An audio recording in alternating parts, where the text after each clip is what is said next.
Ahojte, vítajte pri novej časti Na gauči na skle. Dnes tu so mnou sedí podnikateľ, to je asi také najtrefnejšie zo všetkého, čo si? Milan Dubec. No, podnikateľ, investor už teraz. Mhm.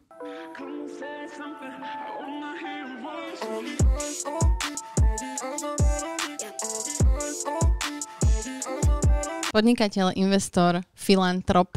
Hej, skôr som cestovateľ. Sa dočítala. Cestovateľ. No. Otec, manžel. Kadečo, no. Máš 4 deti, som sa dočítala, to je pravda?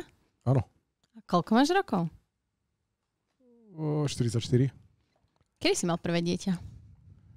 Fú, ty kokos, matematika. 2022, 23 rokov bude mať. To je dosť... Čiže ty si mal... 21, 22? Tak nejak. 21 som mal. Aké je to v takom mladom veku mať prvé dieťa? Tak ja už som starší, ja už si nepamätám. A máš 4 deti. V akej postupnosti prichádzali? Zaujíma ma totiž to, ja tu mám veľa hostí, ktorí majú akože deti, teraz v poslednej dobe som tu mala veľa mám, tak ma zaujíma totiž to aj ten pohľad toho otca, že aký je to rozdiel mať dieťa, keď máš 20, aký je to rozdiel mať dieťa, keď už si starší, či to vnímaš nejako inak rozdielne? No, tak keď si mladší, podľa mňa ani nevieš, do čoho ideš.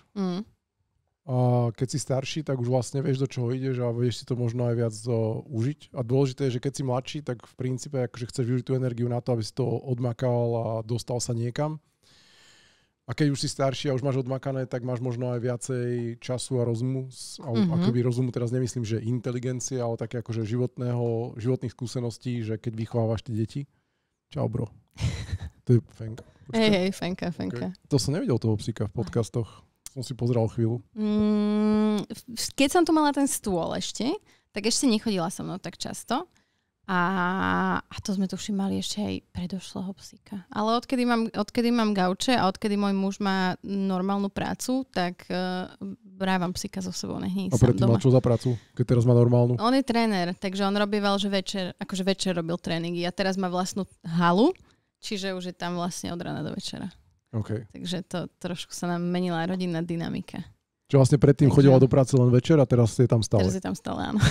Takže už má normálnu prácu. Áno. Okay. Ale to je dobrý prístup. Nie? Že si sem berem psa? Alebo že pracuje celý deň? Že maká celý deň, hej.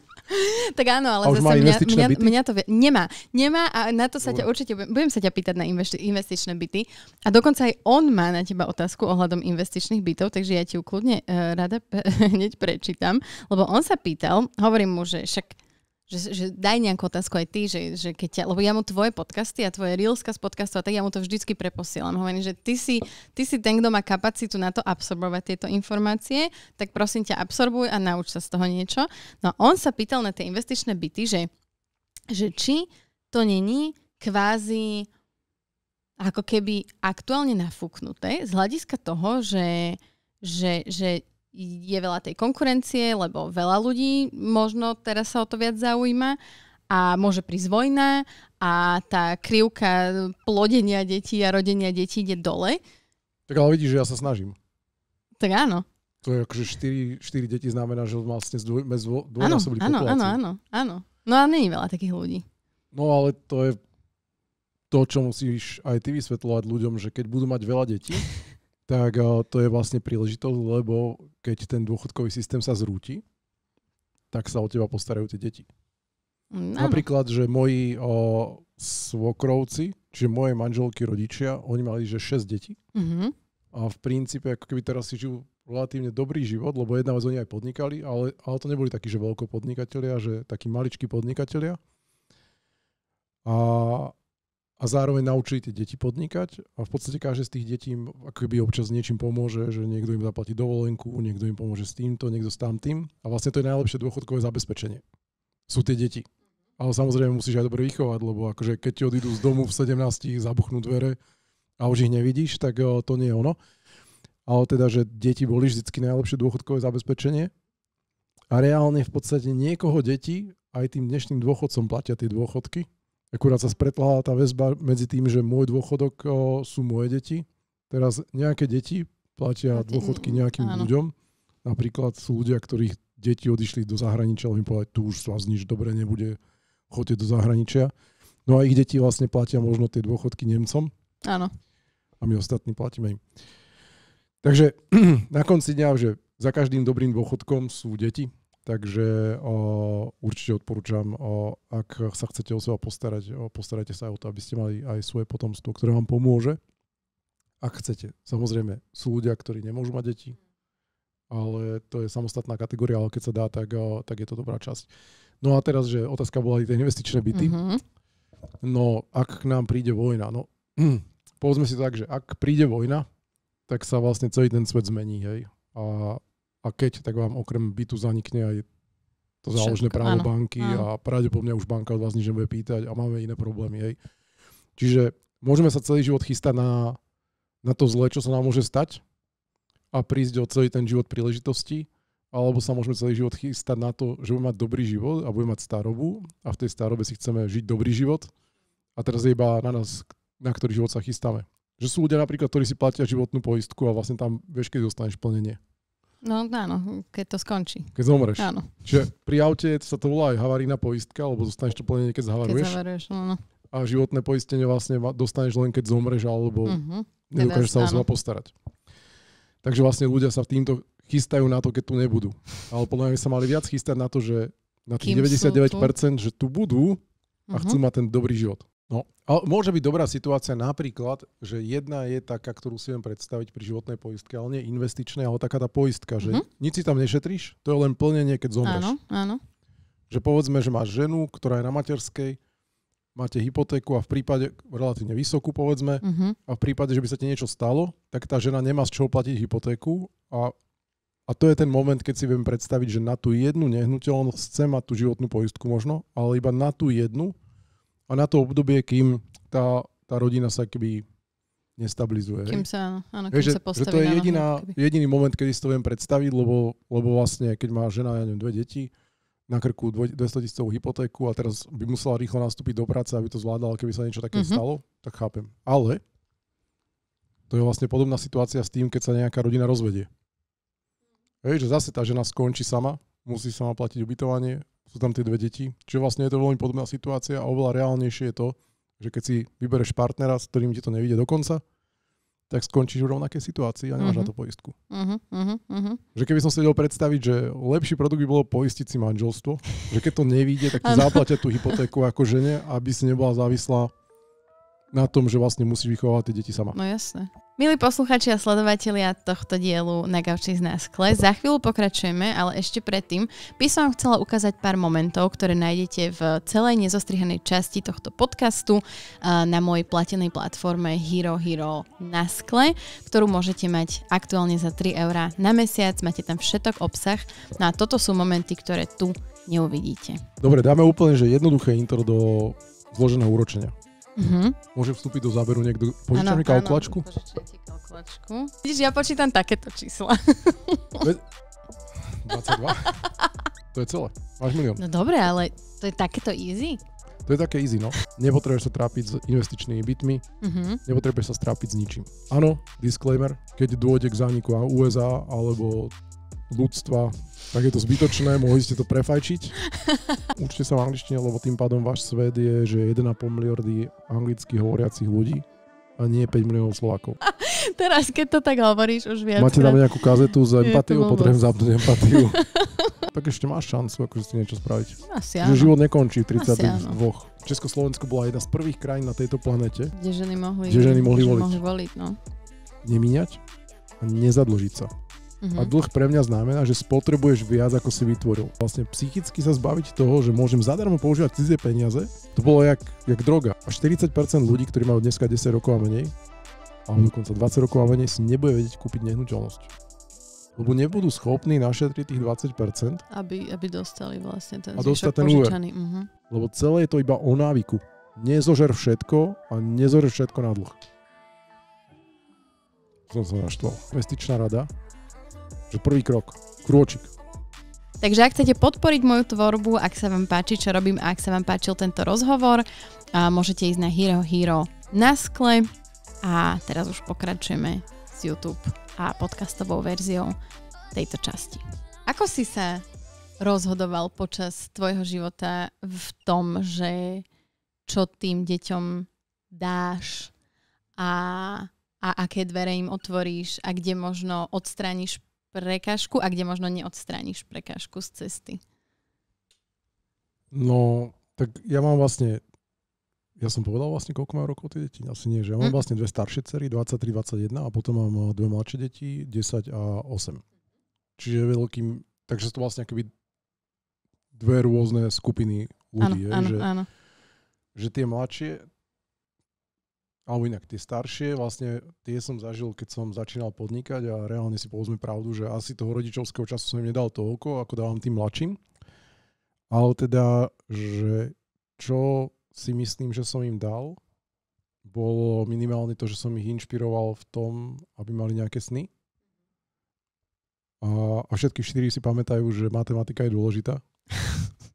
Ale nemyslím si, že úplne každá z nich, teda každé z tých detí si to pamätá pozitívne. Čiže nie každý musí ako keby milovať tú matematiku, ale podľa mňa pochopili, že tá matematika je dôležitá. A podľa mňa ten vzťah k matematike a tomu logickému mysleniu je pre deti dôležitý. Že keď si vezme, že základnú školu, napríklad, že základná škola, že prvé 4-5 rokov, akože reálne máš úplne jedno, do akej školy chodia tie deti, že lepšia a horšia. Že dôležité, aby mala dobrých učiteľov. Presne, že nezáleží až tak na úrovni toho vzdelania, ako keby, lebo to sa až tak neodlišuje, než na tom ľudskom prístupe, ktorý tam tie deti dostanú. Tak. A vlastne každé to dieťa si zažilo vlastne iné školy. A vlastne jedna dcera na tej základnej škole ju pilovali keby zo slovenčiny, ale to bola škola, kde bola pol na pol, že angličtina a slovenčina. A ona si vlastne vytvorila taký zlý prístup alebo odpor k tej slovenčine, že jednoducho si nevedela predstaviť zostať študovať na Slovensku. Aha, okay. Že odišla do Ameriky, študuje v Amerike, už od strednej. A vlastne to je to, že to mohol rozhodnúť ten učiteľ, či tú slovenčinu budeš milovať alebo nie. Ja si pamätám moju slovenčinárku, ona povedala, že ja sa hanbím, že si Slovák. A vlastne tam ukončila môj vzťah k slovenčine. To je strašné. Že áno. A že vlastne, že tam som si povedal, že OK, tak asi som nepoužiteľný na slovenčinu. Ale keď si uvedomíš, že napríklad tá slovenčina to je to, čo najviac deciek asi vždycky strašilo po matematike a chémii. Tak, áno. A všetkých ostatných predmetoch. Ale teda tá slovenčina bola vždy tá najdesivejšia, tak keď si uvedomíš, že vlastne je to jazyk, ktorý používa 5 miliónov zo 8 miliard ľudí, že vlastne je úplne že zanedbateľná vec pre tvoju schopnosť existovať na tejto planete. Že pokiaľ chceš odísť kamkoľvek do zahraničia, tak toto je tvoje najmenej podstatné vzdelanie. Je fajn mať rád svoju krajinu, je fajn poznať literatúru a tak ďalej. A z hľadiska ako keby spoločenského upetrovania, že ideš pracovať do Nemecka alebo do Ameriky, v takom tom celkovom alebo do Číny, tak to, že vieš po slovensky je super akorát v tom, že so sestrou sa vieš porozprávať jazykom, ktorom nikto nerozumie. Áno, inak to je pravda, no. A preto ja si myslím, že tá najlepšia vec, ktorú môžeš dať deťom, je, že vytvoriť v nich dobrý pozitívny vzťah k matematike, lebo to je vlastne ten univerzálny jazyk. Čo je matematika funguje všade, hej, že aj v investovaní to isté investovanie funguje v Amerike, na Slovensku, v Číne, v Austrálii, v Indii. Vieš, máme trošku iné spôsoby, ako sa to učíme počítať, ale tá logika toho je globálna. Ja som teraz počítal, že na Slovensku mám myslím, že 30% fajčiarov. Fú. To by si mohla vedieť, lebo som pozeral jeden tvoj podcast, kde si tu s niekým vysvetľoval, že koľko ste sa odnaučili fajčiť. To bolo s kým? To muselo byť strašne dávno. Nejaký fitnessák alebo kto. Ja som tak náhodne si pozrel nejaké podcasty, predtým, že som išiel. Či si fajčila? Fajčila som dlho, no. Kedy si prestala? 23, keď som mala. 23, keď som mala, čiže teraz budem mať 32. Čiže dávno. 9 rokov, no to je dávno, to stále menej tie cigarety. Dneska stoja 5 eur. Koľko si fajčila krabičiek za deň? Tak pol krabičky, dajme tomu. Pol krabičky. Dobre, keby si priemerný fajčiar vyfajčí 17 cigaret denne, čo je skoro krabička. Krabička stojí 5 eur. 365 krát 5. Čiže keby si tých 5 eur, čiže 150 eur mesačne, každý mesiac miesto vyfajčenia vložila na účet od 20 rokov do 67, iba nebudeš fajčiť tie peniaze, áno. len ich dáš na ten investičný účet, kde si ich dáš na S&P 500, ETF-ko S&P 500, žiadny sprostredkovateľ, normálne, že jednoduchý produkt, nízko nákladový, tak v 67 rokoch máš 4 milióny. Ty kokos. Inak tento finančný aspekt, to bol jeden z dôvodov, ktoré ma motivovali k tomu prestať fajčiť, lebo presne som si takto vypočítala, že koľko ma to už stálo a to som v tej dobe vlastne ja som bola študent. Ja som až tesne, po 20 som začala zarábať. Daj si tam do kalkulačky, že 150 eur krát 12. 1800. Krát 47 rokov by ti to trvalo? No. 84 600. 84 000 eur by si tam vložila. Postupne, každý mesiac, po 150 eur do tvojich 67 rokov a urobíš z toho 4 milióny. Len to, že miesto toho, že to vyfajčíš, to investuješ. Ja hovorím, že investičné byty sú lepšia investícia ako toto S&P 500, ale že S&P 500 to je tak akože najjednoduchší benchmark. Okay. To je také, že zmrzlina pre deti. Easiest way. A teraz máš 4 milióny, hej? Z jednej krabičky cigaret denne. No a teraz otázka je, že čo si robil s tými peniazmi, keď si prestal fajčiť? No to je to, že oni idú niekam inám. Či ich prepieš? Nie. Prekavičkujem. Prejem. A toto je ten problém, vieš, že sa rozprávajú tí dvaja, že počúvaj, že keby si nepil a nefajčil, tak máš Ferrari. Že a ty piješ a fajčíš? Že nie. Kde máš Ferrari? Presne to je to. By sa pýtal ešte na to, že či tie ceny bytov dneska nie sú vysoké, no sú. Ale opýtaj sa ma, že či budú nižšie. Budú? Neviem. To máš jak s akciami, hej, že kedy klesnú ceny bytov? Ceny bytov klesnú vtedy, keď príde nejaká kríza, banky prestanú dávať úvery, ľudia si nebudú môcť dovoliť kúpiť byty a iní ľudia sa ich budú potrebovať zbaviť. A nebude tých, čo by ste vedeli kúpiť, lebo nebudú dostupné hypotéky, alebo bude akože skepsa na trhu, že nekupujme. Hej. No a vtedy klesnú ceny bytov. Hej. To bude ten moment, lebo vlastne bude veľa kupujúcich, teda veľa predávajúcich, žiadny kupujúci. Vtedy môže nastať korekcia. Keď taká situácia nastane, tak pravdepodobne klesnú aj hodnoty akcií, pravdepodobne bude problém s vyššou nezamestnanosťou, hej, že v takýchto situáciách to nastáva. Hej. Áno, je to plošné vlastne, že sa to plošne prejaví. Áno. A teraz pravdepodobne, že ak čakáš na tento moment, kedy sa to nastane, tak je možné, že budú aj banky menej ochotné dávať tie úvery a hypotéky klientom vrátane teba.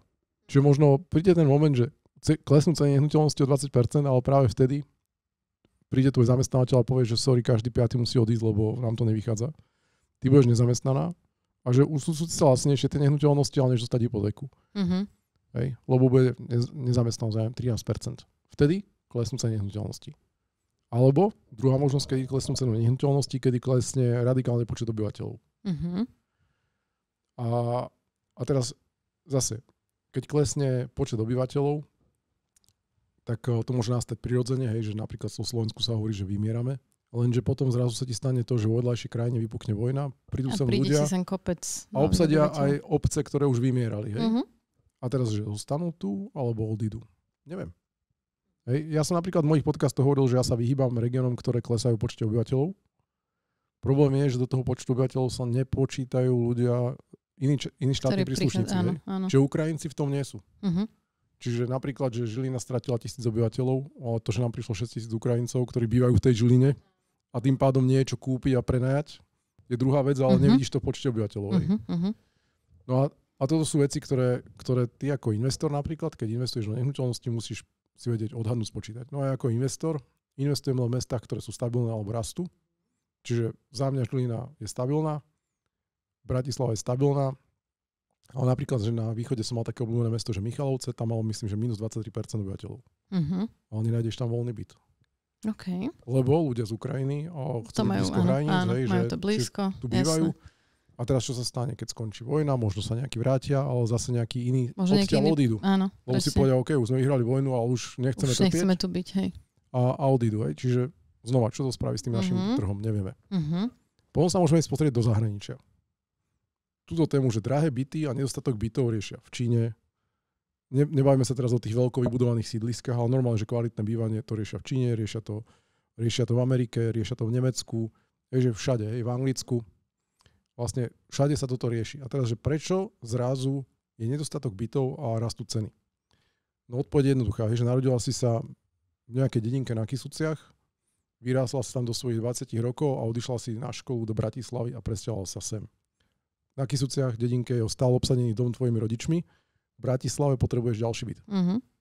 Čiže vlastne prvá vec, čo je, tak je, že migrácia ľudí z dedín alebo z obcí do miest. Uh-huh. To sa deje tu, to sa deje v Amerike, to sa deje v Nemecku, to sa deje v Číne, všade.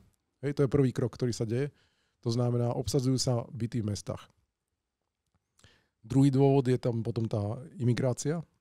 Čiže jedna je tá, že sa nám tu povedzme prišli ľudia z Ukrajiny, ale tá imigrácia sa deje aj v Amerike zase, alebo v iných krajinách, že nastáva ten posun obyvateľstva medzi krajinami. To je druhé. A teraz si povieš logicky, že OK, našťastie máme vládu, ktorá hovorí, že my už tých imigrantov nechceme, tak nám to zníži ceny nehnuteľností. Ale každý, kto trochu číta noviny, tak videl, že premiér Fico povedal, že by chcel, aby prišlo 150,000 ľudí z Uzbekistanu, hej? Čo je vlastne že čisto moslimská krajina, čo akože mi príde akože veľký posun od toho, že bojujeme proti moslimským migrantom do toho, že chceme tu 150,000 moslimských imigrantov. Moslimských imigrantov, presne. A to je vlastne tá konzervatívna vláda, ktorá chce zakotviť v ústave, že sme katolícka krajina. To znamená, že nič z tohto nenasvedčuje tomu, že by sa tá imigrácia zastavila. No a vlastne to sú tie dôvody, prečo tie byty chýbajú. A teraz vlastne dobre, čiže keďže chýbajú, prichádzajú nám ľudia, aký je spôsob to zastaviť. No najjednoduchšia cesta, ako zastaviť rast nedostatku počtu bytov, je rýchlo povoliť a postaviť ďalšie byty. No vlastne to je to, ja som developer, ja staviam a jednoducho ja som hovoril, že 7 rokov mi trvá projekt od kúpy pozemku po odovzdanie bytov. Alebo nejaké ofisovej budovy. Lenže z tých 7 rokov 2 roky trvá výstavba. Všetko ostatné sú povolenia, projekcia. Tá byrokracia okolo toho? Kolaudácia je pol roka. Hej, že to zápis do nejakého obchodného registra. Čiže vlastne zo 7 rokov niektorí developeri alebo pri menších projektoch dokážu, že za 18 mesiacov tie veci postaviť a všetko ostatné je tá papierovačková časť. Čiže keď tie papierovačky skrátiš na 2 roky alebo na 1, tak sa môžeme baviť o tom, že OK, tak v tom prípade vie rýchlo prísť počet bytov na trh. No a keď si povieš, že 7 rokov to trvá, tak to znamená, že si vieš veľmi rýchlo odhadnúť, že koľko bude trvať, kým sa tie byty dostávajú. No, je menej pravdepodobné, že sa stihnú dostávať tak rýchlo, ako pribúdajú ľudia.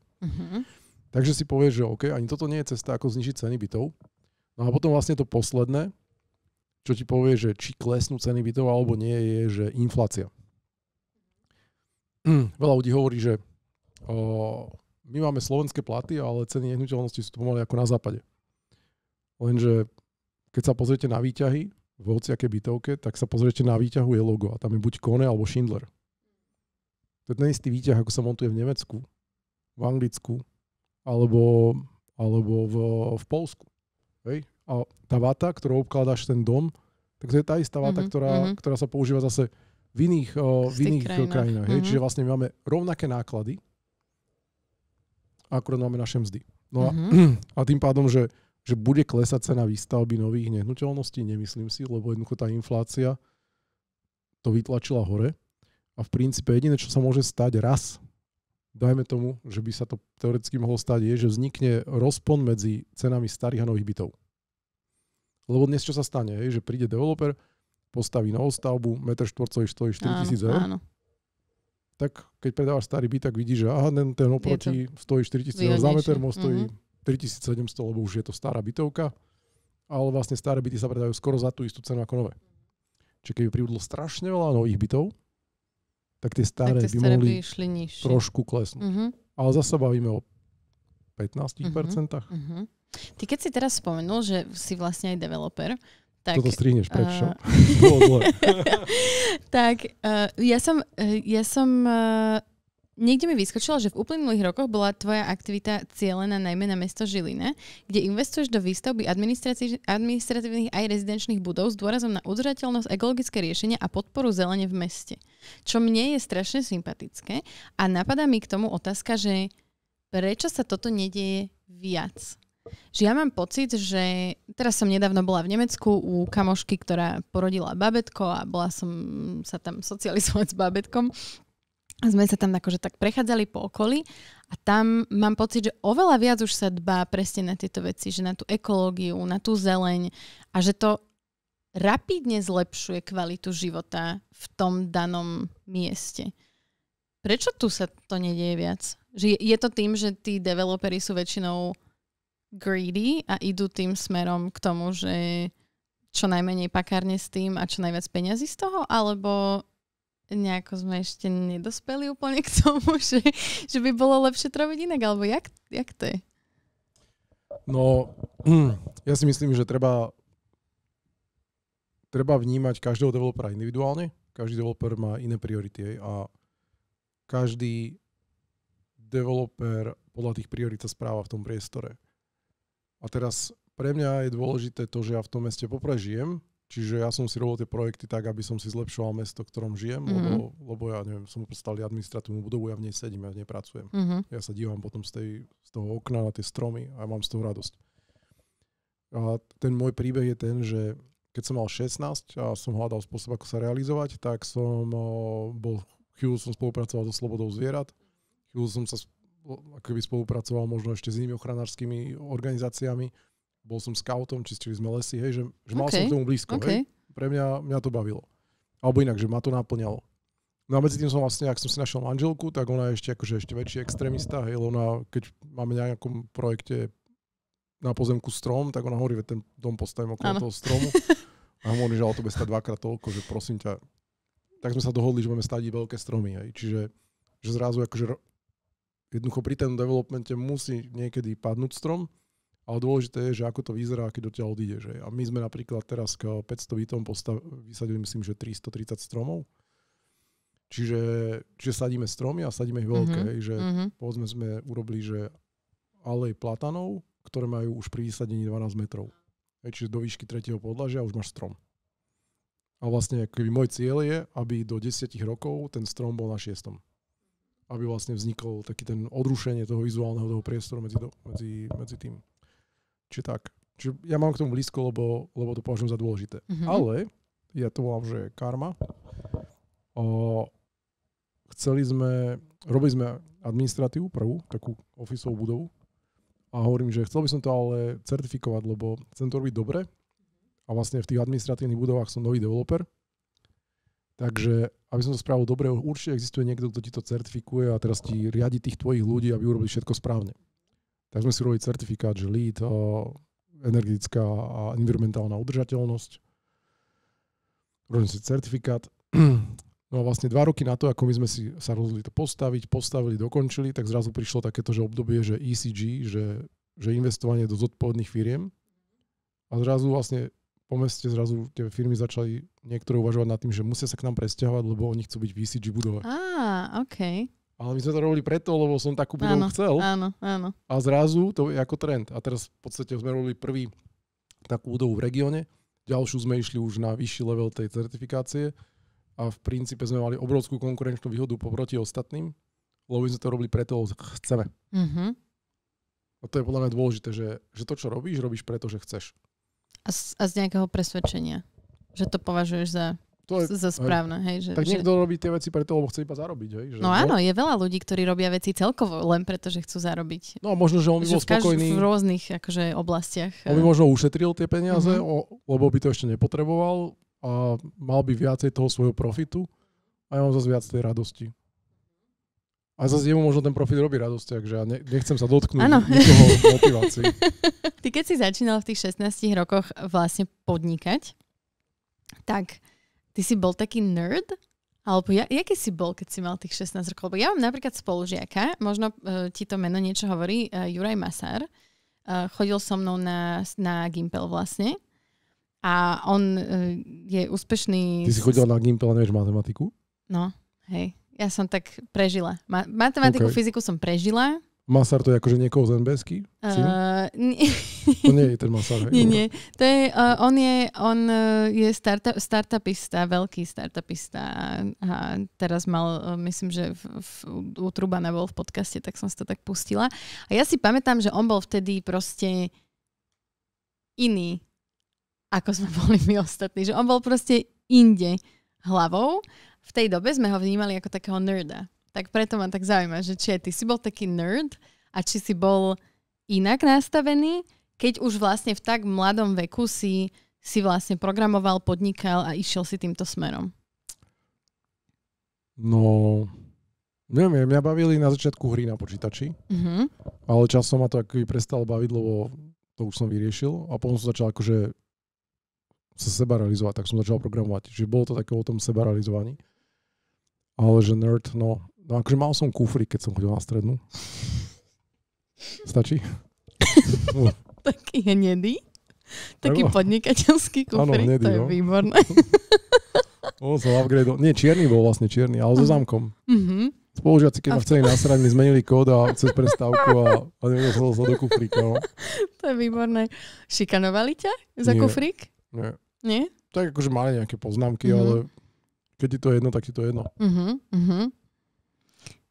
Dobre, čiže bol si čiastočne nerd. Nepovedal som to, ja som povedal, že som mal kufrík. Dobre, mal si kufrík. Mal si kufrík, začal si podnikať, začal si programovať. Ale do toho sa to lepšie upratovali tie veci, vieš, do toho kufríka. Verím. Áno. Určite si tam mal väčší poriadok ako ja v tej mojej taške, ktorá neskôr bola už iba kabelka, kde sa iba nahádzali veci a ideš. Ale ty si tam vlastne mal, pravdepodobne si tam mal aj fermentovaný chleba vždycky, Ja som tam mala áno. Ja som tam mala zahnité chleby, jeden zošit, do ktorého som si písala všetky predmety. No, hej. Ty si začal teda podnikať v tých 16, hej? Ako si prišiel k tým vedomostiam, ktoré máš dnes ohľadom tohto všetkého? Že ty už vtedy si proste vedel, že raz budem investovať alebo si sa to... Kto ťa to naučil? Ako sa to naučíš? Mám pocit, že v tej dobe to bolo akože oveľa komplikovanejšia cesta než dnes, keď si človek zapne Instagram, otvorí si tvoj Instagram a navalí sa mu kopec informácií alebo si otvorí ChatGPT a ten mu tam toho kopec napíše k tomu. No, moja mama, ona podnikala. A začala podnikať tak, ako by mali podľa mňa začať všetci z začiatku. Že ona vlastne robila na železnici miestenkovej pokladni. Predávala lístky. A vlastne na začiatku, akože po tom komunizme, to ešte bolo také, že ten bol taký voľnejší režim, čo ona si mohla dať do okienka, takže predáva tieto cestovné poriadky alebo záclony, vieš. A normálne, že tak, akože takto rozbila svoje podnikanie. Potom začala podnikať viac full-time, odišla vlastne z tej železnice. Ale podnikala tak, že predávala bižutériu, dovážala textil, takže vieš, že z Turecka. No a vlastne tým pádom som videl ten život toho podnikateľa, že sa dá, hej. Aby to zase nevyzeralo. My sme vlastne mali trojizbový byt, 63 metrový. A vlastne v obývačke mala posunutú tú nábytkovú stenu moja mama a za ňou mala sklad tých vecí. OK. Čo vlastne, že ešte z toho 63-metrového bytu sme tam mali 9 metrov štvorcových veľký obchod. To bola taká tá komunistická stena obývačková, nie? Taký hnedý, áno, viem presne. Ja som liezol hore a chcel som tam niečo vybrať hore a vlastne to bolo iba položené na tej skrinke dole a som to celé šľahlo dole. Ježiš. Hej, to si pamätám. Som videl teraz také reelsko, jak sa to stalo nejakým chlapcom, tak ja som to zažil. A mali sme vlastne doma tento sklad a vlastne odtiaľ sa rozbiehali a vlastne takíto boli podnikatelia. A časom si mohli dovoliť väčší sklad, lebo časom už mali toho tovaru tak veľa, že už sa to nezmestilo k nám do obývačky. Ale čo som videl, bolo vlastne to, že ako ťažko sa tie peniaze zarábajú a vlastne akí boli sporovlí a vlastne podľa mňa toto je veľmi dôležitá vec pre každého, kto začína podnikať. A nie je vyslovene, že startupista s brutálnym nápadom a niekto mu dá 10 miliónov. Tak 99% ľudí to má naopak, že jednoducho musí každé to euro 10 krát otočiť, aby dokázali vlastne vytvárať profit a dlhodobo fungovať. Že kto to má inak, tak pravdepodobne akože do 2 rokov minie celú investíciu a skončí. Ale že každý začínajúci podnikateľ na začiatku to otáčanie tých peňazí je najťažšie. A to je to, čo som vlastne videl u rodičov. No a dôvod, prečo ja som začal podnikať, tak ja som na začiatku prišiel na ten internet, tam som videl, že chýbajú také tie služby, ktoré vtedy som začal, že zoznamka. Ale to začalo tak, že keď som mal 15-14 rokov, tak vlastne vtedy nebol internet, hej. Zabudli na internet. Dobre, neexistuje. Niečo vôbec boli televízie už farebné. Ale teda na Slovensku. A vtedy vlastne to bol rok 95-96, vtedy vlastne Markíza, myslím, vznikla v 98. Hej. A teraz v tom období, keď si sa chcela s niekým spísať, komunikovať, tak boli noviny a v tých novinách bola zložka, že dopisovanie alebo oznámenie a tam si našiel niekoho, si spísal, 4-krát ste si mali korešpondenčné lístky, prestalo to druhú stranu baviť a skončilo to, hej.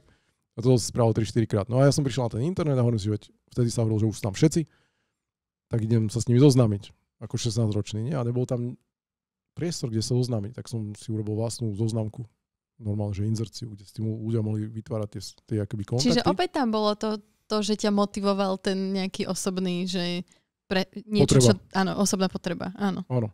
No ale to nebolo, že potreba, to bolo, že tak, toto som akože si hovoril, že toto tu chýba, tak som to spravil. Fajn. Ja zo začiatku som to tam nahadzoval ručne, som nevedel programovať, čiže vlastne ti prišiel text, tak som tam nakopíroval. To nie je teraz, že niekde Facebook robíš CTRL. Nie je normálne, že si musel vyrobiť zdrojový text, normálne tam vložiť tie veci, naformátovať. A potom už ma to prestalo baviť, lebo toho chodilo veľa, tak som začal programovať a potom si hovorím, že ale aj takéto blbosť, lebo potom všetkých pošlem do freemailu, nejakého do e-mailu a tam si píšu. Kde oni už sú mimo tej platformy. A už sú mimo tej platformy, že spravím celú platformu a vznikol Pokec, hej. A potom sa to tak začalo nabalovať. A vlastne v roku 2002 my sme negenerovali stále zisk. A v roku 2002 hovorím, že kokos, toto nemôže sa stále spoliehať, že mi niekto bude dávať na prevádzku, že musím nájsť spôsob, ako na tom zarobiť. Tak som urobil, že balík, že Pokec Plus. My sa začali pýtať peniaze od ľudí. Jedna z prvých služieb na planete, hej. Niečo sa mi strašne páči slovo planeta, lebo to tak akože dá význam. Je to megalománske, áno. Že je to veľa, vieš, že akože Európa, alebo kontinent, alebo Zem, ale planeta. Planeta to je, áno. No. A boli sme teda jedna z prvých služieb na planete, ktorá mala platené služby. A vtedy som to povedal kamarátovi, ktorý riadil konkurenčnú firmu, že Zoznam.sk. A on hovorí, že Milan, to nerob, to nikto ti nebude platiť. Že myslel si, že ti to odplaší tých ľudí. A ja si hovorím, že buď začnú platiť, alebo kašľú na to. Že akože normálne, že buď im to stojí za to, čo robím, a dostanem od nich peniaze. Veď keď akože v tom čase si ľudia platili, že ti prišiel ringtone, si platila 3 eurá. No jasné, to sme si sťahovali také tie polifonické zvonenia, presne. Taká stará nemôžeš byť. Ale áno, tak to si pamätám. Dobre. Ale teda, že áno, aby si mala to zvonenie alebo logo na mobil si platila, tak som, že keď si ľudia dokážu platiť za toto a potom trávia na Pokeci 3 hodiny denne, tak by nám mohli dať aspoň 60 korún. A dali. A bolo to... Preto ti hovorím, že kľudne si pýtaj 7 €. Mala by som asi, že? Ale nie kvôli tomu, že si greedy, ale aspoň zistíš, či týmto ľuďom stojí za to. Lebo možno sa unsubscribenú a zistíš vlastne, že si to robila asi nedobre, keď sa odhlásili potom. To je pravda. A zase tí, ktorí už tam sú, ti môžu dávať 3 a tí noví ti môžu dávať 7. Ale teda pointa je, že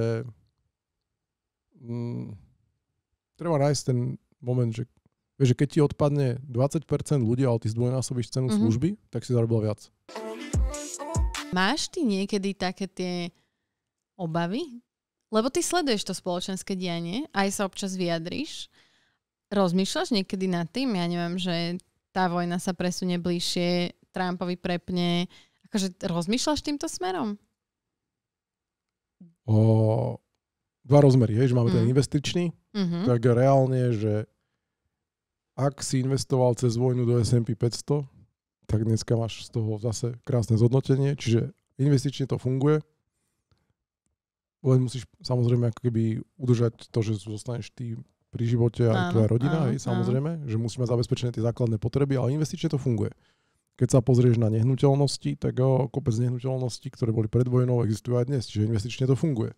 Čiže dôležité je iba zabezpečiť, aby ty ako človek si prežil a bol si v poriadku. Hej. Čiže za mňa investuj v krajine, ktorej veríš, hej? Lebo zase ako sú ľudia, ktorí neprežili tú druhú svetovú vojnu, nie preto, že by boli na fronte a bojovali za svoju krajinu, ale preto, lebo tá krajina ich zavraždila. A potom po druhej svetovej vojne sme tu mali komunizmus, kde tá krajina zase okradla tých ľudí o ten majetok. Ale faktom je, že teraz tí vnuci mohli ten majetok reštituovať, alebo tie deti po tých ľuďoch. Čiže ten majetok sa zase časom vie vrátiť k tým deťom. Ale teda, že keď si myslíš, že krajina, kde žiješ, bude fungovať ekonomicky, tak tá vojna, ako keby, keď k nej dojde, tak k nej dojde. No. Akože nevieš s tým nič spraviť. Je to prirodzené, hej, že keď sa pozrieš na históriu ľudstva, tak my ľudia máme iba relatívne akože málo období takých dlhých mierov, ako sme mali teraz. Hej, že dôjde k tomu, ale na konci dňa, akože keď si rozumne investoval, tak ti ten majetok ostane. Dôležité je sa postarať sám o seba, o svoju rodinu, hej. No a z tohto hľadiska sa na to ako pozeráš? Že cítiš sa tu komfortne? Máš niekedy, akože ty si v podstate, ako vy fungujete? Vy ste na Slovensku a ste aj v USA? Tak my tam máme taký zimný dom. A chodíme, keď je tu zima, tak a tam je teplejšie. Áno, tam je teplo. A v zásade sme aj tam a sme aj tu. Ale teda ja mám toho nacestovaného relatívne veľa. Slovensko je najbezpečnejšia krajina, jedna z najbezpečnejších krajín na tejto planete. Môžeme sa baviť o tom, že čo sú tie dôvody, že niekto povie, že preto, lebo tu nemáme imigráciu, niekto povie, že je to kvôli tomu, že nemáme toľko zbraní v uliciach, že tých dôvodov je. Ale teda faktom je, že tento región je jeden z najbezpečnejších. Zároveň nám tu vysychajú časti územia po tejto planete, že už tu máme sucha a potom extrémne zrážky, ale tá voda odíde a znova je sucho. A Slovensko a Stredná Európa je jedno z najlepších území, kde bude aj v prípade, že bude klimatická katastrofa, tak toto je jedno z najlepších miest, kde byť. Hej? Čiže všetko dáva zmysel a teraz vlastne jediné, čo je dôležité, že či budeme geopoliticky doľava alebo doprava. Ja to neviem. Ale v každom prípade... A je pre teba nejaká hranica, kedy by si povedal, že dobre, odchádzam? Veľa ľudí hovorí napríklad vystúpenie z EÚ alebo vystúpenie z NATO ako tú ich svoju červenú čiaru, že dobre, čas zbaliť sa a ísť smerom na západ. No, pozri, keď neveríš tomu, že to tu bude ekonomicky fungovať, tak môžeš robiť to, že môžeš diverzifikovať svoje investície. Môžeš mať niečo v nehnuteľnostiach a niečo môžeš mať v tom S&P 500. Hej, v tých akciách. Lenže by si to mal mať v inej ako slovenskej inštitúcii tým pádom. Lebo keď sa bojíš toho, že ti to zabavia majetok, tak ti zabavia aj ten banke, hej. Potom niekto hovorí, že chcem to mať v zlate, ale akože keď už má to zlato a máš zase fyzicky tu, tak ti zase nepomôže. Čiže musíš mať fyzicky inde. Hej. Či môžeš robiť túto diverzifikáciu, alebo si môžeš povedať, že neverím Slovensku a môžeš odísť. To sú všetko... A je pre teba nejaká hranica toho, kedy ty by si odišiel? Že kedy by si sa tu proste už necítil komfortne, tak safe? asi keby sme mali byť pod nejakou okupáciou, tak asi tu nechcem byť. Tak si poviem, OK, idem preč. Keď by napríklad moje deti nemohli normálne, že študovať školu, ktorú by chceli študovať, tak by som si povedal, že chcem odísť. Určite pre mňa dôležité byť keď tak poviem, že v krajine, ktorá vyznáva západné hodnoty. To je jedno, čo si pod tým predstavíte. Čiže to sú veci, ktoré by možno smerovali k tomu, aby som išiel preč. Alebo neviem, keby vieš, že ľudia sa pýtajú, keby nás napadli Rusi, išiel by si nás brániť? No dôležité je, že keby nás napadli Rusi a budeme mať pocit, že my sa ideme k ním pridať a napadneme my Čechov, tak vtedy chcem ísť preč, lebo jednoducho ja nebudem bojovať proti Čechom, hej, že tam sa narodila moja sestra, ja som tam žil. To nie. Áno. Hej, že ale keď by reálne táto krajina povedala, ideme sa brániť spolu s celým NATO voči Rusom, aby nás neokupovali, tak áno, tak je regulérne, že by som sa išiel brániť tú krajinu spolu s inými ľuďmi, hej? Áno. Ale problém je, že keď mi povedia, že tak to budeš jediný, kto tam bude stať. A možno vlastne, ak už niekto bude vedieť, že proti Rusom by sa šiel brániť, tak vlastne už ťa rovno picne sused, lebo on chce, aby tí Rusi sem prišli. Lebo my ich tu chceme vítať predsa, lebo má tak v tom prípade sa na to pozrieš inak, samozrejme, hej? A toto je ten moment, že kedy som si povedal, že OK, na chvíľu odídem, ale myslím si, že časom sa tá krajina ako keby znova postaví na nohy a má zmysel tu byť. Sú tvoje deti v slovenskom školstve? Čo to znamená? Chodia do slovenských škôl?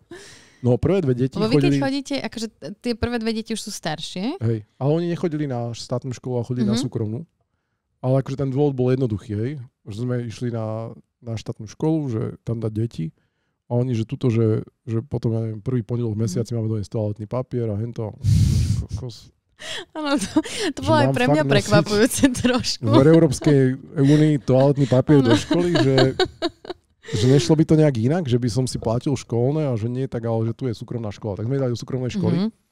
považujem to za najlepšie rozhodnutie, lebo mali v Žiline kopec expatov, akože tých zahraničných ľudí, ktorí bývajú na Slovensku.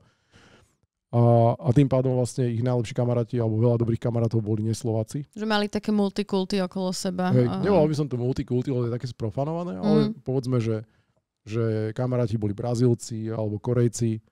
A podľa mňa bolo super to, že jednoducho okamžite nastávali to, že ten svet je veľký. Hej. A vlastne tí Brazílci oni zažili, ten chalán mal niečo na starosti v jednej fabrike, ktorá vydáva topánky, kúsok od Žiliny. A on robil chvíľu to isté aj v Hongkongu a kde inde po svete. Ale že tým, že bol Brazíliec, tak on fakt, že skvelé griloval. To boli také akože normálne, že každý víkend sme mali grilovačky. A oni potom po 4 rokoch zase ich niekde prevelili, alebo 5. A normálne mu hovorím, že počúvaj, že Rogerio, že ja nechápem, že jak my sme ťa vyhrali, že normálne, že to je brutál, že vy ste vlastne stále boli len u nás. Že ja som tak rád, lebo to bolo, že každý druhý víkend grilovačka, akože brutálne, že pikania, to si normálne, že naštudujete, ak sa grilluje pikania. Som sa to musel, 3 roky som sa to učil potom, čo odišiel. Už to viem, ale 3 roky. Aha. Normálne videokoly s ním, že ako to spraviť, aby to vyšlo. Normálne, že bez neho to nešlo. A on mi hovorí, vieš Milan, že my sme k vám chodili, vieš prečo? Lebo vy ste boli jediní, ktorí nás prijali. Pre všetkých ostatných sme vlastne boli iba anglicky hovoriaci cigani. Wow. Že normálne, že on vlastne to bral, on vravel, že veľa ľudí ho bralo tým, že vlastne sú tmavší, že sú to Rómovia. Áno. A pritom to bola akože brutálna rodina, hej, že fakt, že s ním bola sranda, decka fitovali, dobre vzdelaní. A oni nevedeli normálne nájsť kamošov. Si raz pamätám, mali raz takú akciu u nich, sme boli grilovať a oni tam zase zavolali Korejcov. A bol tam taký Korejec a ja som donesol súd piva. A tí Korejci, o nich sa hovorí o tých Aziatoch, že menej znesú. Viem, že to končilo tak, že som vlastne akože čapoval mu z toho piva rovno do úst.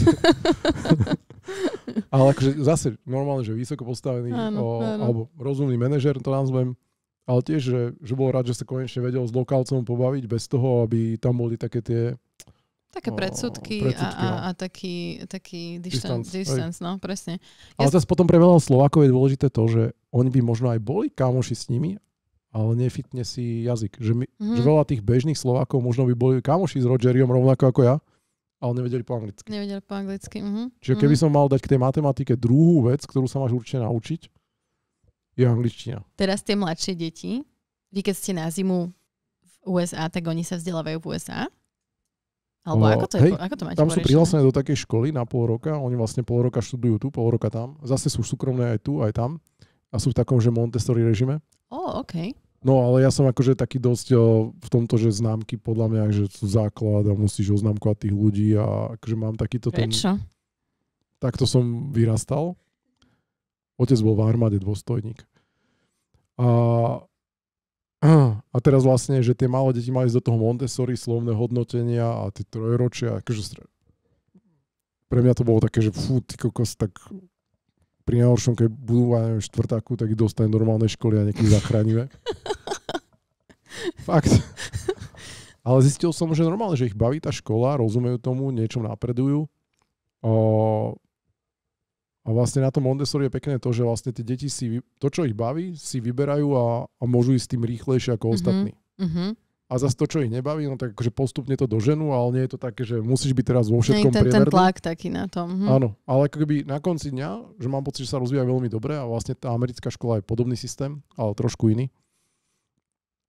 A vlastne, že čo je super je, že sú dvojazyční. Problém je, že dneska mám pocit, že je veľa vecí mám problém akurát, že ich neviem donútiť teraz úplne, že čítať knihy tak, jak by som chcel, lebo vlastne neviem, ktoré mám dávať, či tie slovenské, alebo tie anglické. Že určite také, povedal by som tak, že to, čo súvisí so Slovenskom, alebo má ten slovenský pôvod, je lepšie čítať v slovenčine, kvôli rozvoju tej slovennej zásoby. A to, čo je zase originál v angličtine, podľa mňa je čítať lepšie v angličtine, lebo jednoducho to nie je skazené tým prekladom. Áno. Že niekedy ja čítam knihu a hovorím si, že musím si nájsť originál, lebo tomu to nerozumiem. Že muselo to byť inak v angličtine a potom to dohľadá, že aha, tak už to dáva zmysel. Ale to máš aj pri seriáloch tak. Ja niekedy akože z ohľadu plnosti k môjmu mužovi poviem, že dobre, tak si to zapníme teda po česky. Väčšinou už také, čo ja som predtým videla a teraz ja keď viem, čo je v tom origináli, no lebo on rozumie po anglicky, ale není fluent ako ja. Čiže jemu je lepšie, keď to má po česky, akože z hľadiska toho, že si vie lepšie oddychnúť pri tom. Ale ja keď vidím, ako zle to prekladajú, tak mňa z toho triafa šlak.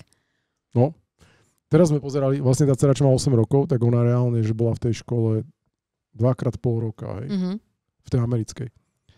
A teraz sme pozerali nejaký film alebo seriál, ani neviem, v angličtine. A teraz tam použili nejaké slovo. Ja som normálne odignoroval, lebo som všetky ostatné počul a vlastne tak som pochopil, že to je nejaké sťažovanie sa na nejaký úraz.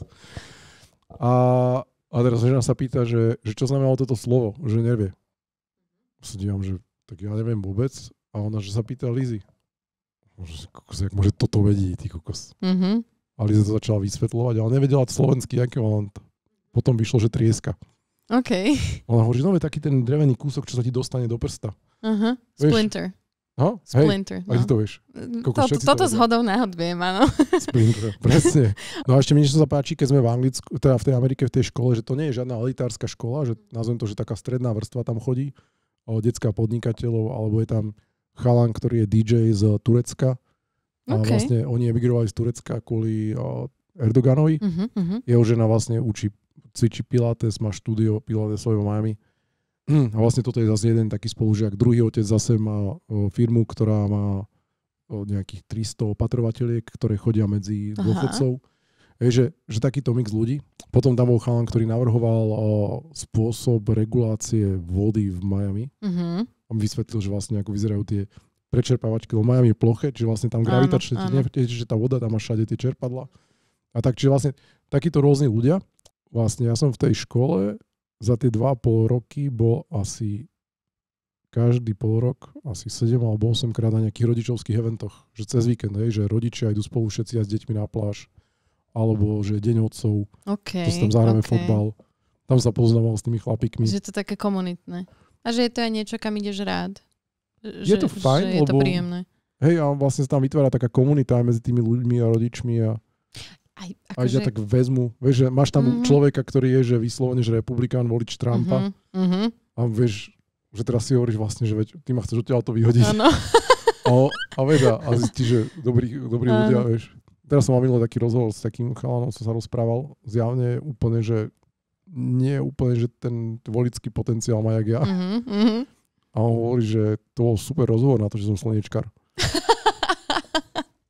A vlastne toto som presne ja zažil zase v Amerike, že na to, že volíš Trumpa, že vyzeráš normálny chalán, že ty si úplne v pohode. Tiež som mala minule takú debatu s jedným takým slovenským fajterom, s ktorým sa nie veľmi názorovo zhodujeme.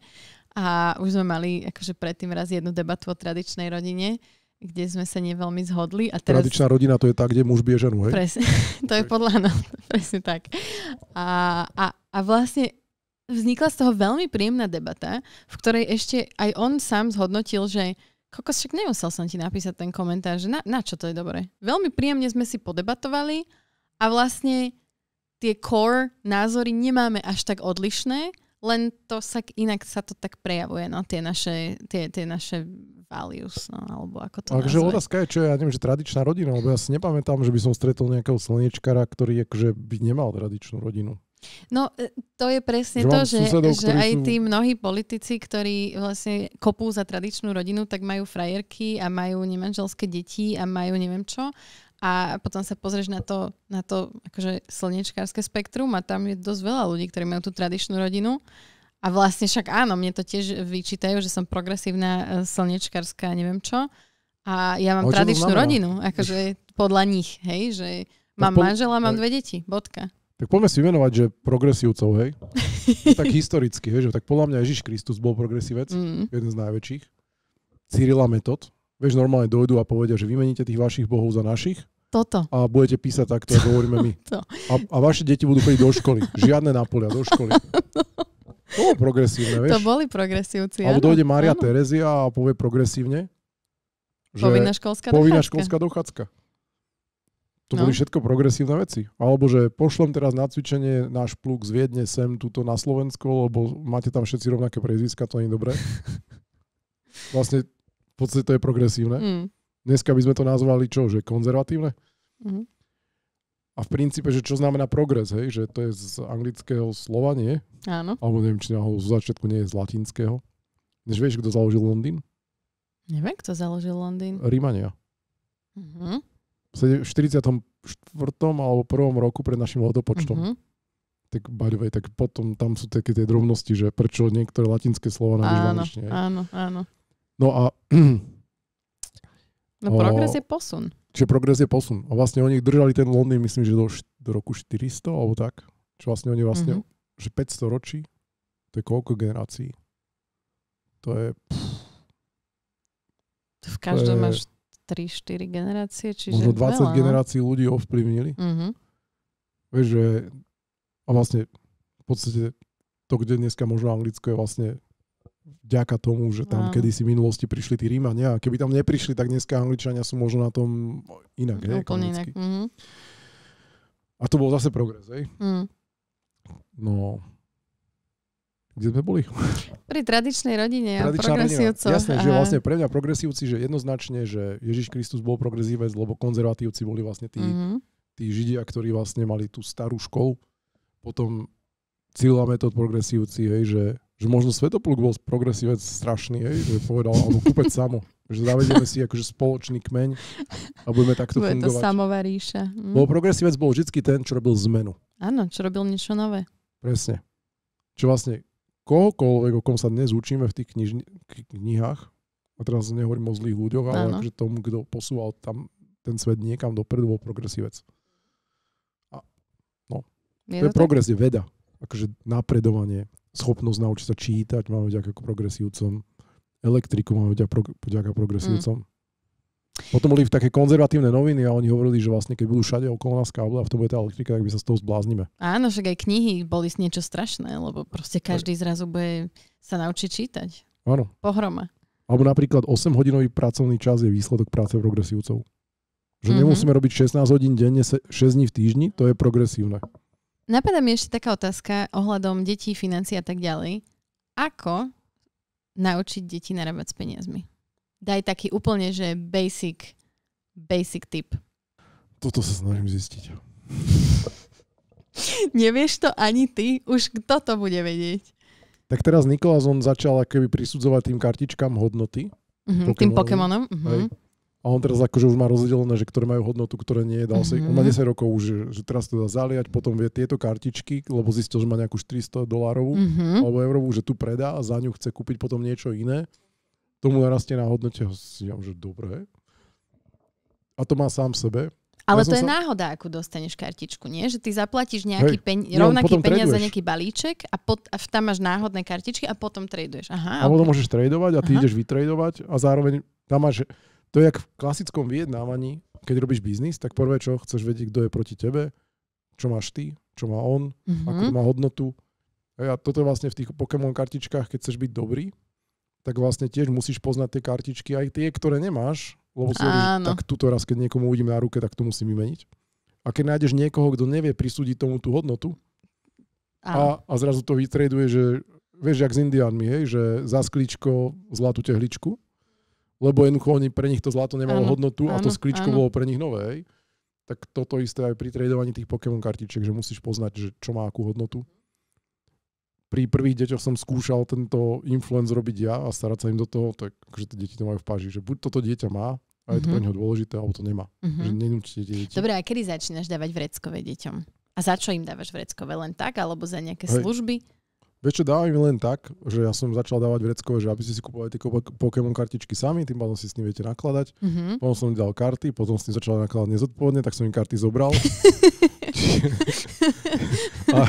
a zrazu majú aj vreckové, ale ku ktorému nemajú prístup a potom majú tie Pokémon kartičky, ktoré platí v hotovosti. Ale teraz práve akurát riešim, že čo? Že chcel by som akoby naučiť tie deti, že nech si vedia investovať sami peniaze, že nech si vedia keby povedzme zainvestovať do tých akcií, ale sa ma pýta, že ak som ja začínal podnikať, keď som bol malý, 10-ročný, tak vlastne rodičia ti, alebo zo starka, alebo niekto ti dal vždycky, neviem, 5 korún, 10 korún Ja som si vždy škrečkoval a ukladal, hej. To je ten základ, no. Vlastne mal som z tých 10 korún, to boli mince vtedy. Ja som to vždy rozbila, vieš, takže... Ruličky, vieš, som si robil z toho také, že po 10. Rozdiel. Áno, vieš, áno, som mal áno. také, že kôpky a už som mal 100 korún a 150, 200. Tak vlastne už vtedy som sa naučil s tým narábať. To jasne neboli Pokémony. No a vlastne, čo musíš naučiť podľa mňa ako prvé deti je, že ja si nemyslím, že ich to vieš naučiť prvoplánovo. Že myslím si, že tie deti veľa kopírujú nás rodičov. Čiže keď vidia, že rodičia keby majú nejaké vlastnosti, tak deti ich prirodzene kopírujú. Čiže keď budú vidieť na tebe, že rozbiješ všetko do posledného centu, tak pravdepodobne vychováš podobné deti. Si myslím. No počkaj, ale napríklad moji rodičia sú veľmi takí, že šetrní a nekupujú blbosti a tak. A mňa to úplne obišlo. Že ja mám práve že potrebu si kompenzovať to, že som, dajme tomu, keď som niečo chcela, tak mi povedala, že to je blbá, nebudeme kupovať. No. A ja keď som prišla prvýkrát k peniazom, že som išla žiť do Nemecka a zrazu som mala peniaze, nad ktorými som mohla vládnuť ja sama, no tak to som si nakúpila, že také blbosti. Ale oni ťa neučili, alebo neboli ti... No nie, to bolo, nehovorilo sa o peniaze. Proste, že nikdy chyba. Sme sa nebavili o tom, že presne, že či sa investuje, neviem čo. Až potom neskôr prišlo také, že počúvaj, že ideme teraz...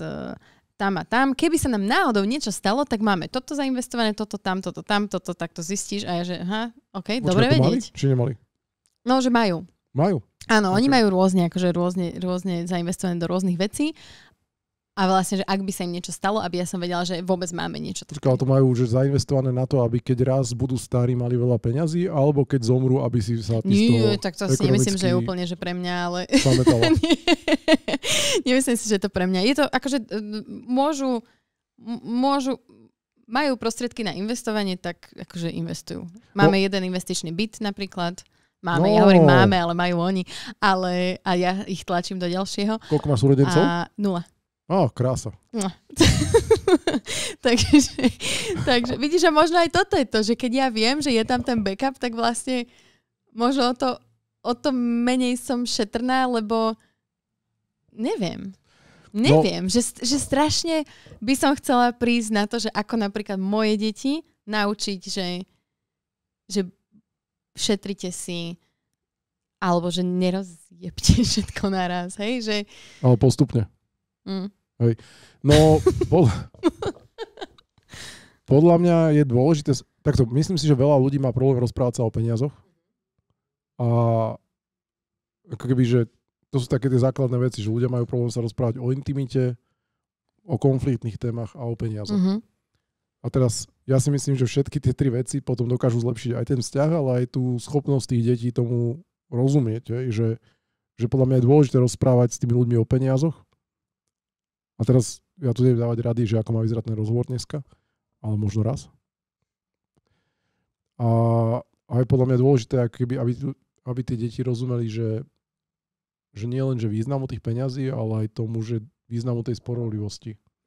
Lebo že nekúpim ti to, lebo nemám, tak to vlastne znamená, že čiže keby si mala, tak si to môžem kúpiť. Áno, že to je to tvoje, že vlastne oni ti povedali, že nemáme, tak si nedostala. Tak ty vieš, že musím zarobiť viac, aby som si to mohla kúpiť. Ale oni ti nepovedali, že presne, že kebyže povieš, že nekúpime, lebo šetríme na to, aby sme niečo mali, alebo šetríme preto, aby keď nastane nejaká zlá situácia, aby sme neprišli o domov. Vieš, že bude tam ako keby tá investičná časť, že nie len nedostatok, ale aj že prečo. Tak to by mohlo podľa mňa pomôcť. Ale ja mám ešte vlastne ten rozdiel, že prvé dve deti, vlastne keď sme mali, akým keby postupne rástli a dospievali, tak vlastne my sme ešte nemali vytvorený nejaký veľký majetok. Tak ty o tom aj hovoríš otvorene na Instagrame, že ty si akože jazdil si na, čo to bola? Felicia? Na Felicii a akože, že dávaš dôraz na to, aby si tým ľuďom ukázal, že proste nekúpil si za prvé zarobené peniaze parádne auto a neviem, aký oblek. No, oblek. Som si prvýkrát kúpil oblek. No, začal som nosiť oblek, keď som predal firmu a hovorím, že oni tam všetci chodia v sákach. Takže tam cítim trápne v tom tričku, že začne nosiť sáko a ja som si kúpil jedno sáko a potom som nosil 10 rokov. A druhé som si kúpil potom neskôr a potom som mal v Jamelovej. Teraz mi Marky zakupuje obleky. Okej, že máš to od nich. Hej, to mám od nich teraz. A sú tvoje, alebo ich máš iba požičané? Tak keďže ich zmenšili na moju veľkosť. Takže už sú iba tvoje. Na koho by to už natiahli po zmenšení. takže v podstate vy to darovali. Vy máte deti? 2. Ale a koľko vám trvalo, že od manželstva po dieťa? Ty kokos. No, dali sme sa dokopy, otehotnela som po roku a niečo. Vtedy sme sa aj zobrali. Áno. Potom zrazu... Po 2 rokoch sme mali dieťa. Po 2 rokoch už bolo dieťa na ceste? Od zoznámenia sme porodili. Hej. Ceca, áno, akože tak. Skoro. Nehovorím, že by som dopadlo u nás inak na začiatku. Tiež sme sa zobrali, až keď už sme čakali dieťa. Po 2 rokoch. Podobne. Ale že podľa mňa je extrémne dôležité, ak máš životného partnera, s ktorým si, ja neviem, rok a pol a myslíš si, že toto je to, čo má fungovať, vezmite sa. Poprvé je to commitment k tomu, že chcete byť spolu, akože nechceš strácať čas, lebo okrem teda výchovu rodiny, tak to manželstvo je ekonomický zväzok. Dvaja ľudia povedali, že spoja svoje zdroje a idú spolu niečo budovať. No a vy keď sa vezmete ešte pred tým, ako chcete mať dieťa, tak si viete spoločne, poprvé, viete bývať v jednom byte, jeden náklad. Viete rýchlejšie šetriť. A viete si kúpiť tú prvú nehnuteľnosť byt. Lebo dnes, vieš prečo dokážu dôchodcovia prežiť zo 600 dôchodku? Lebo už majú ten... Majú byt, kde neplatia nájom. Áno, presne, no, tú nehnuteľnosť vlastnú. To, čo platia iba energie a teplo a tak ďalej, to nie je nájom. Hej, že keby bežný dôchodca platil normálny férový nájom v tom byte, kde býva a všetky tie poplatky, tak sa to nedá utiahnuť. Tak sa to nedá utiahnuť. No jasné. Ale ty budeš mať menší dôchodok a ak nebudeš mať vlastnú nehnuteľnosť, ako chceš z menšieho dôchodku, ako majú naši dnešní dôchodcovia, zaplatiť nájom u niekoho iného, kto ti to bude prenajímať? Nezaplatíš ho. Takže prvé, čo potrebuješ, začni si hneď na začiatku si kúp ten byt. Aha. A teraz, že či si kúpiš ten byt dnes v 20 rokoch, alebo v 32 rokoch, keď sa vezmete dokopy, tak rozdiel v cene toho bytu bude skoro dvojnásobný. Takže keď dneska si kúpiš ten byt... Ak sa niečo nestane. Niečo. Áno, disclaimer, ak nastane koniec sveta, tak končí svet. Ale že je to veľmi pravdepodobné. Áno. Takže nechceš žiť v krajine, kde sa toto nestane. Lebo to znamená, že tá krajina prestane fungovať. Vysvetlím ti potom prečo. Ale teda, že pointa je, že zoberte sa, vytvorte si úvodný majetok, urobte si tú spoločnú nehnuteľnosť, ktorú tým, že si ju nadobudnete spoločne, potom, keď už ste majiteľia, teda manželia, tak už je 50/50 spoločná. Vytvárate spoločný majetok. A vy reálne nemusíte mať deti 3 roky, 4 roky. A už máte prvú nehnuteľnosť, kde môžete bývať, hej, jednoizbačík. Malý. Ale ste spokojní a šťastní, neplatíte nájom nikomu inému. A potom je zrazu dieťa na ceste, vy už máte relatívne veľkú ekvitu, už som ti vysvetlil, ako si vieš vyťahnuť za nárastu hodnoty bytu peniaze, tak si vieš zrazu vyťahnuť z nárastu hodnoty tohto bytu peniaze a kúpiť si dvojizbák. Odídeš do dvojizbáku, banka ťa už pozná, že vieš splácať úver, dostaneš dôveru, tvoj úver za 3-4 roky už tvorí menšie percento zo mzdy, lebo keď dneska si vezmeš hypotéku a tvoj plat je, ja neviem, 1200 v čistom a hypotéka je 500, tak o 4 roky tvoj plat, hypotéka bude stále 500, ale tvoj plat bude 1600. Áno, no jasné. Hej, čiže trápi menej. Takže zrazu viete dokopy dostať druhú hypotéku, presťahujte sa tam, dieťa na ceste, tú prvú nehnuteľnosť vieš prenajať, tam ti už nájomca spláca tú prvú nehnuteľnosť, čiže si vytvoril majetok. Vy ste sa presťahovali do druhého bytu, už máte druhý byt. Otehotneš a vaša schopnosť získať ďalší úver je nulová. Pokiaľ samozrejme nemá ten tvoj partner extrémne vysoký plat a tak ďalej. Jednoducho, kým si ty na materskej, znížili sa vám príjmy. Chápem. Ale zároveň máte nájomcu, ktorý spláca ten druhý byt, čiže vlastne uzrazu máte dva byty. Čiže tam je to, áno. Teraz si predstav paralelný vesmír, to isté sa ti stane. Dvaja sa majú radi, 7 rokov to spolu ťahajú, platia nájmy 7 rokov, hej, lebo akože prvé 4 roky platia nájom každý inde, lebo ešte akože to je len taký ten situationship. A 4. rok si povedal, dobre, tak vlastne poďme sa presťahovať do jedného bytu, presťahujú sa do jedného bytu, stále platia ten nájom, potom príde dieťa, potom si vlastne uvedomia, že ty kokos z jedného bytu neutiahneme hypotéku a neurobili sme si žiadne úspory.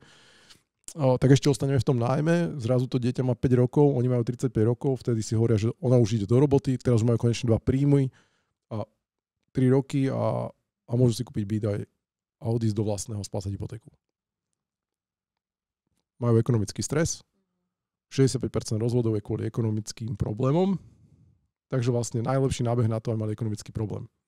Čiže miesto toho, aby si vytvorili ten majetok dopredu, v kľude a vlastne vytvárali nejakú tú spoločnú budúcnosť, tak sa vlastne týmito krokmi si to užívali na začiatku, dostali sa do stresu a na konci dňa dochádza k rozpadu veľa tých vzťahov takto.